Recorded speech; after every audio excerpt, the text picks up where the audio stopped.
Let's talk Tanya for the 23rd day of the first Adar. Today we begin chapter 32 of Tanya. The topic of this chapter is going to be Avas Yisrael, love for our fellow Jew. Perhaps the most famous chapter in Tanya, and Chassidim we say it is chapter 32. In Hebrew, 32 is Lamed Beis, which is Lev, the heart. It is the heart of Tanya, the heart of Chassidus, the heart of a Jew, which is the idea, where's the heart of a Jew? Always busy with Avas Yisrael, extending love towards every single other Jew. The larger topic, which we started talking about in chapter 26, and it will extend all the way through chapter 34, is the topic of joy. So how do we have over here suddenly a chapter on Avas Yisrael injected over here? So let's understand the context.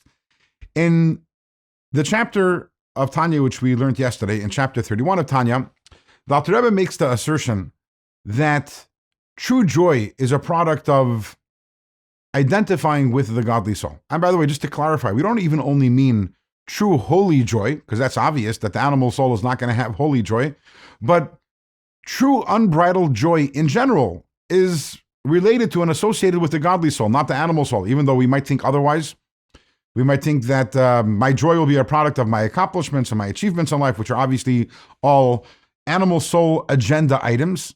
But the truth is that the animal soul is always somewhat miserable, because regardless of what it has, it never has enough. It's never fully satisfied with what it has, with its attainments and with its accomplishments, with its achievements. Is there really a person who can look in the mirror and say, wow, I'm so happy, I'm exactly where I want to be, this is how I envision myself, I have whatever I want? That's an impossibility. So the self-centered and self-focused animal soul is never going to be truly happy. True happiness is a result of identifying with the godly soul. Because the godly soul, what does it want? It wants to connect to God right now in the moment, and that's all that matters. It's not concerned with yesterday, it's not concerned with tomorrow. And therefore, the godly soul can take an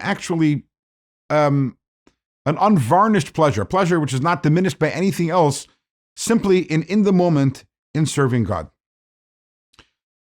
In today's chapter, the Alter Rebbe is going to tell us, in the beginning of chapter 32, the Alter Rebbe says, the truth is that when a person lives with a strong soul identity, what's called nafshay ikar v'gufay tafel, the soul being primary and the body and the bodily identity being secondary. So outcome number one is what we studied in yesterday's chapter, which is joy. Outcome number two is that such a person will naturally have Avas Yisrael, will naturally have love for every single other Jewish person. Two outcomes from living with a soul identity, where one's primary identity is that of the godly soul. Joy and love for every Jew. So the joy we explained. What's the connection between living a soul identity and identifying with the soul and being able to love every single Jewish person? We'll find out the answer to that question starting tomorrow.